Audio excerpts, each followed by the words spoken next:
आज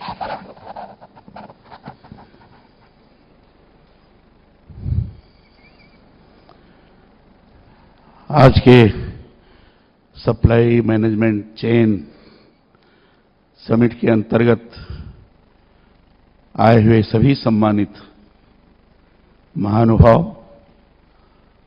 पत्रकार मित्रों, छायाकार बंधुओं, सबसे पहले मैं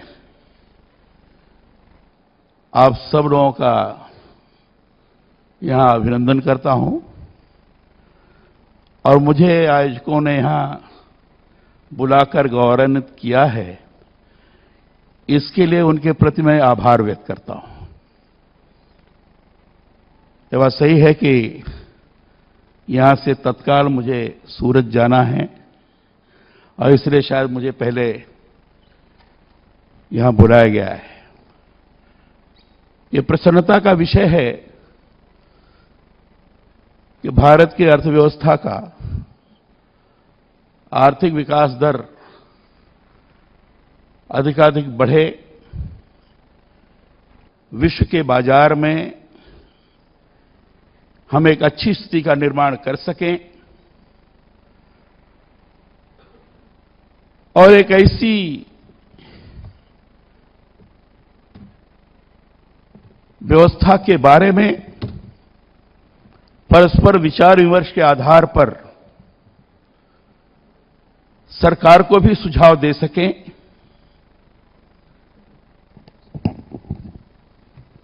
तो निश्चित रूप से भविष्य में भारत की अर्थव्यवस्था को सुव्यवस्थित, नियमित और सबको उपलब्धकारी स्थिति निर्माण कर सकने में हम सक्षम हो सकेंगे। भारत के वर्तमान प्रधानमंत्री जी ने हिंदुस्तान के बारे में कहा कि हम हिंदुस्तान को मैन्युफैक्चरिंग हब बनाएंगे। उत्पादन के दो प्रमुख केंद्र, जिनके द्वारा अधिकाधिक लोगों को हम सहभागी भी बनाते हैं और रोजगार भी प्रदान करते हैं। एंटरप्रेन्योरशिप की मेंटालिटी को भी विकसित करते हुए उनको विभिन्न प्रकार के उद्यम के लिए प्रेरित भी करते हैं और सर्विस सेक्टर के अंतर्गत उनको प्रोत्साहित कर आगे बढ़ाने का प्रयास भी करते हैं। वो दो प्रमुख उत्पादन के केंद्र एग्रीकल्चर और इंडस्ट्री है। कृषि के माध्यम से जहां खाद्यान्न, कच्चे माल, इन सारी चीजों का उत्पादन करते हैं, वहीं इंडस्ट्री के माध्यम से जो विभिन्न प्रकार के उपभोक्ता के लिए, कंज्यूमर के लिए आवश्यक चीजें हैं, उसका निर्माण करते हैं। हमारे यहां प्रारंभ से व्यवस्था चली आई है।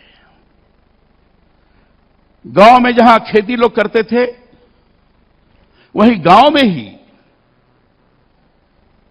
लोगों को सारी चीजों की जो आवश्यकता है, वो चाहे घर बनाने का हो, चाहे वो घर के अंदर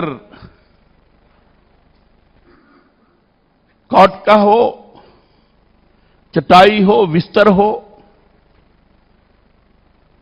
बाकी के और सामान्य चीजें खेत में हल जोतने के लिए या फाल हो लोहे का, ये जो मैं छोटी बात है उसकी मैं कहना चाहता हूं। इसके लिए अलग व्यवस्था थी। वो भी इंटरप्रेन्योर, छोटे इंटरप्रेन्योर उनको कह सकते हैं। बर्तन बनाने वाले को कुम्हार, खेत में हल जोतने के लोहार, बढ़ई, फर्नीचर के लिए बढ़ई, तेल आदि के लिए जो तेल निकालते हैं ये सब लोग, चटाई के लिए जो बाकी के कारीगर हैं, ये सारी व्यवस्था वहां उपलब्ध करते थे। धीरे धीरे क्रमशः बढ़ता गया छोटे छोटे उद्योग के रूप में, कॉटेज इंडस्ट्री के रूप में। वो इस तरीके से विस्तारित हुआ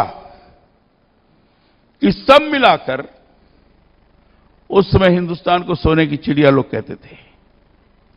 उस समय भी कॉटेज इंडस्ट्री के माध्यम से दक्षिण पूर्व एशिया के अंतर्गत एक्सपोर्ट होता था और सर्वाधिक एक्सपोर्ट करते थे। अभी भी लोग ढाके के मलमल की याद रखते हैं। मुरादाबाद, मिर्जापुर, यहां के पीतल की भी याद रखते हैं। वाराणसी के जरी की याद रखते हैं। यह कॉटेज इंडस्ट्री के माध्यम से तैयार हुआ था। हम मैन्युफैक्चरिंग हब बनाना चाहते हैं। ये मैन्युफैक्चरिंग हब केवल सामान्य चीज नहीं है। हिंदुस्तान जितना बड़ा देश है, जितनी बड़ी आबादी है, 65% से ज्यादा 35 वर्ष से नीचे के लोग रहने वाले हैं। युवा देश है। इनकी ताकत का समुचित तौर पर सदुपयोग, चाहे आर्थिक क्षेत्र में हो, चाहे सामाजिक क्षेत्र में हो, चाहे सामरिक क्षेत्र में हो, ढंग से किया गया तो हिंदुस्तान दुनिया के अंदर आगे चलकर एक ऐसी जबरदस्त महाशक्ति के रूप में उभर करके आ सकता है कि दुनिया के लोग इसके सामने कुदृष्टि माने बड़े आंख फाड़ करके जो धमकी लोग देते हैं, वो हिम्मत नहीं पड़ सकती। लेकिन उनका समुचित सदुपयोग और ये आर्थिक क्षेत्र में जब तक नौजवानों के मन के अंदर आत्मविश्वास का भाव, स्वावलंबन का भाव नहीं पैदा होगा, तब तक ये स्थिति नहीं निर्माण हो सकती है। इस चीज को आदरणीय प्रधानमंत्री जी ने अच्छी तरह से अनुभव किया है। इसलिए केवल रोजगार ही नहीं,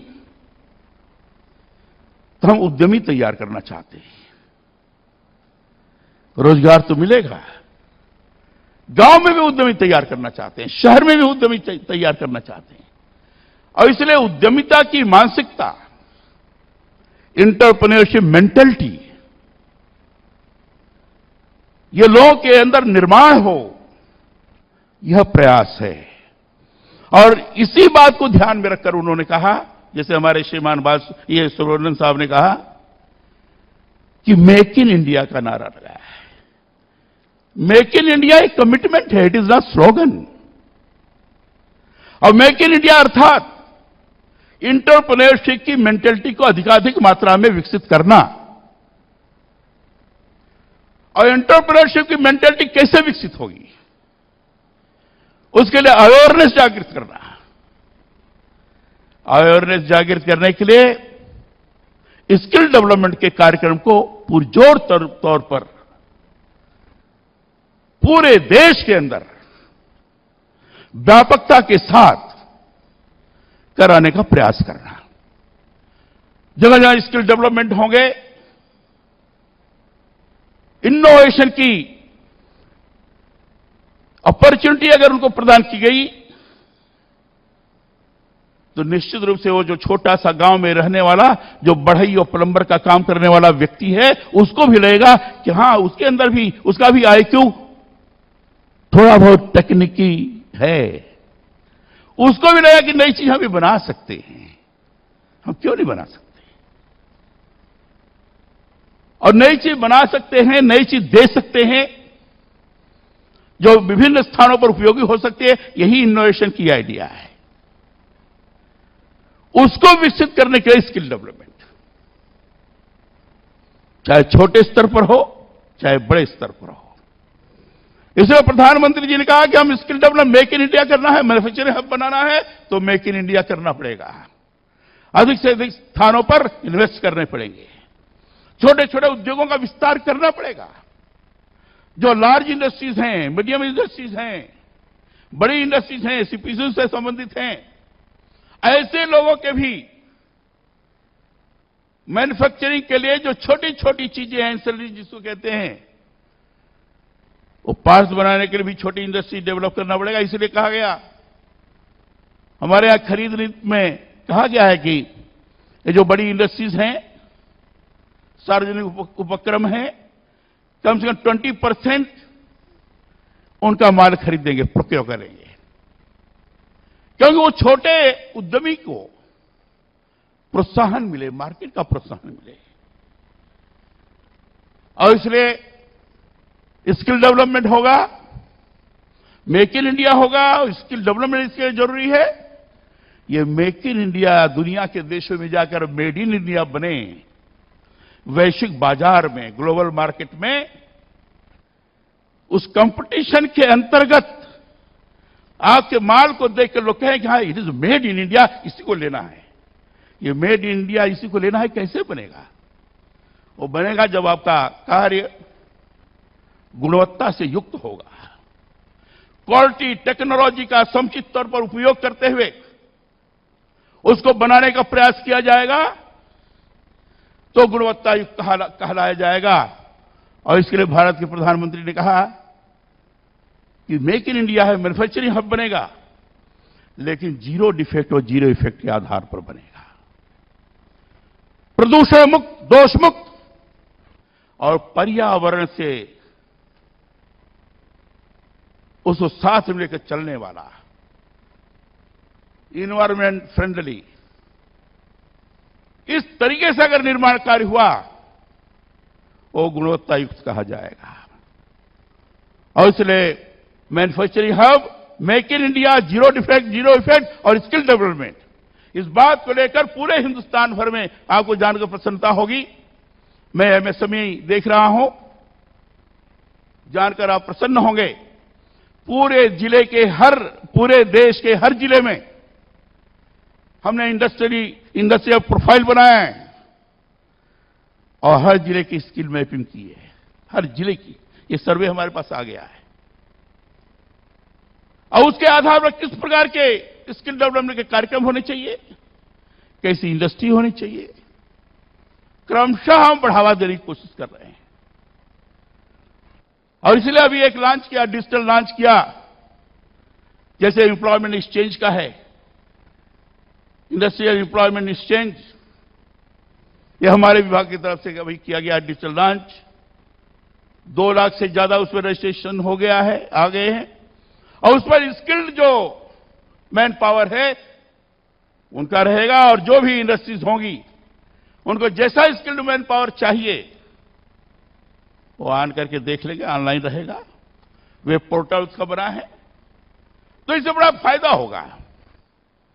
इस दिशा में प्रयास है। हम तो यहां बैठे हैं सप्लाई मैनेजमेंट चेन के आधार पर, इसके द्वारा व्यापक तौर पर अपने यहां के बनी हुई चीज को लोगों के मन के अंदर आत्मसात करने के लिए, लेने के लिए, उसके गुणवत्ता के कारण हम कार्य कर सकने में सक्षम होंगे। इसके लिए विभिन्न प्रकार की योजनाओं को भी बनाने का प्रयास किया गया है। छोटे छोटे उद्योग हैं, उद्यमी हैं, उनको बड़ी दिक्कतें जाती। कल मैंने बैंक्स की मीटिंग ली थी, उनके कारण जो दिक्कतें जाती उनको भी हमने कहा था। जो कोलैटरल सिक्योरिटी के कारण लोग बड़ी तबाह हो जाते हैं, कई यूनिट हमारी सिक हो जाती हैं, एनपीए हो जाता है, उनसे हमारी कल बात भी हुई थी। वो कह रहे हैं सर उसको हम करने का प्रयास कर रहे हैं। कोशिश ये है कि कोई सिक न होने पाए, कोई इस कारण कि भाई हमने बैंक का कर्जा ढंग से चुकता नहीं किया, हम काम करना चाहते हैं, पैसे नहीं है, कैसे होगा। तो ईज ऑफ डूइंग बिजनेस के आधार पर हमने आपने पढ़ा होगा, इसी महीने के अंदर हमने नोटिफिकेशन जारी किया था, revival and rehabilitation of enterprises. जिसको भी लग रहा है कि हमारी यूनिट नहीं चल पा रही है, तुरंत वो बैंक को अप्लाई करेगा, बैंक उस पर कमेटी बनाकर करेक्टिव एक्शन प्लान, उसमें बाकायदे विचार करेगा। उसमें इंडस्ट्री के भी प्रतिनिधि रहेंगे, स्टेट के भी रहेंगे, सेंटर के भी रहेंगे, और उसको कैसे हम यूनिट को चलाने के लिए प्रेरित कर सकें, ये उसके पीछे का भाव है। रजिस्ट्रेशन के लिए भी बड़ी दिक्कत जा रही है, तो उसके लिए भी हमने कहा है कि ये हम मन के अंदर इच्छा हुई कि हम इंडस्ट्री लगाना चाहते हैं, लगाओ।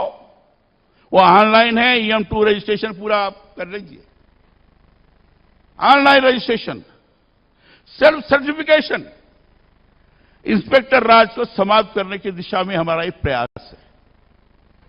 और आपको जानकर खुशी होगी कि लगभग 60,000 लोगों ने इस पर रजिस्ट्रेशन करा लिया है। MSME में सबसे दुखद स्थिति यह है कि 4 करोड़ यूनिट जरूर है, लेकिन रजिस्टर्ड को 16 लाख है, 16 lakhs ओनली, अनऑर्गेनाइज्ड है।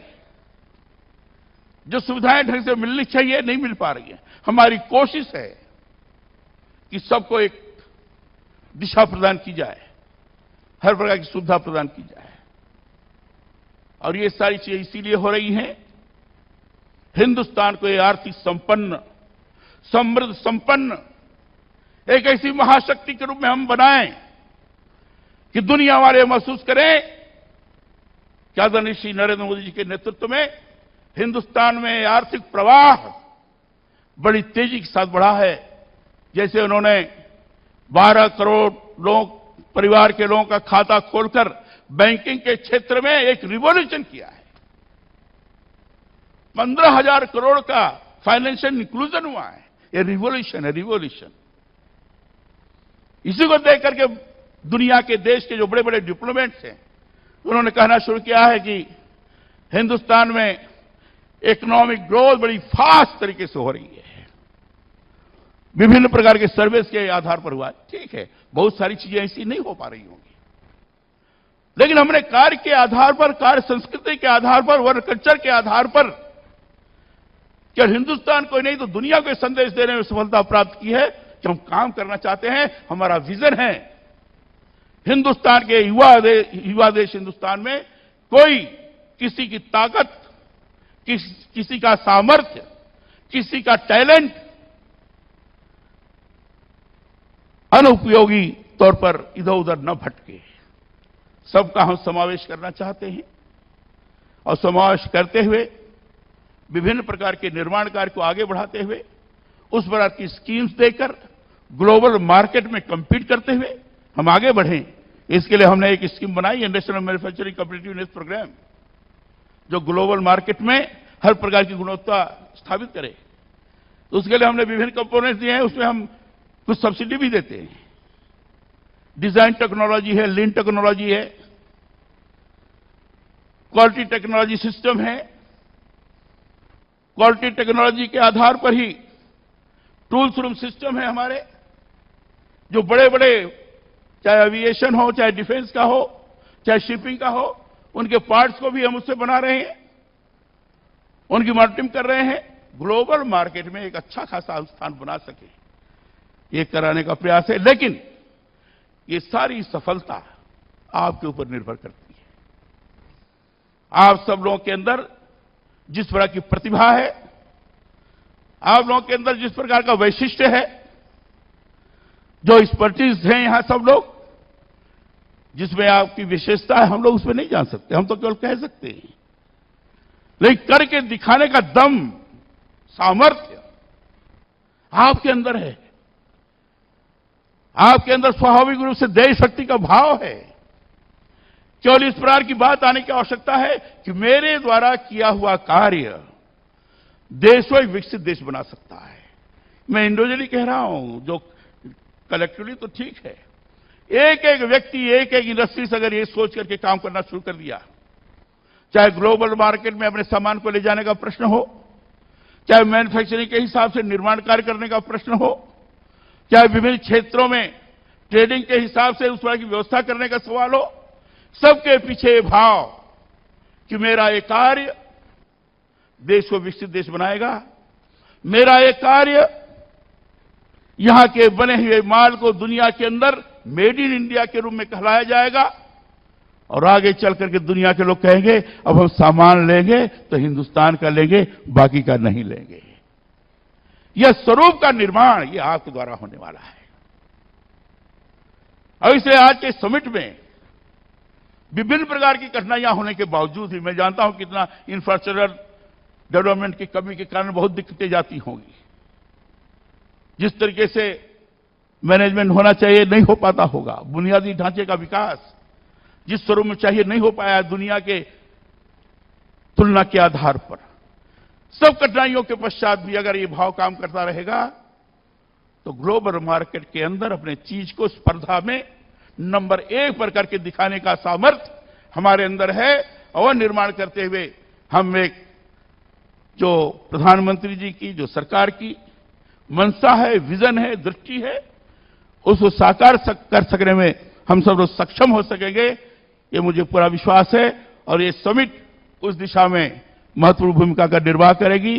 यही शुभकामना व्यक्त करते हुए आप सब लोगों को प्रणाम करते हुए अपनी बात में समाप्त करता हूं। बहुत बहुत धन्यवाद।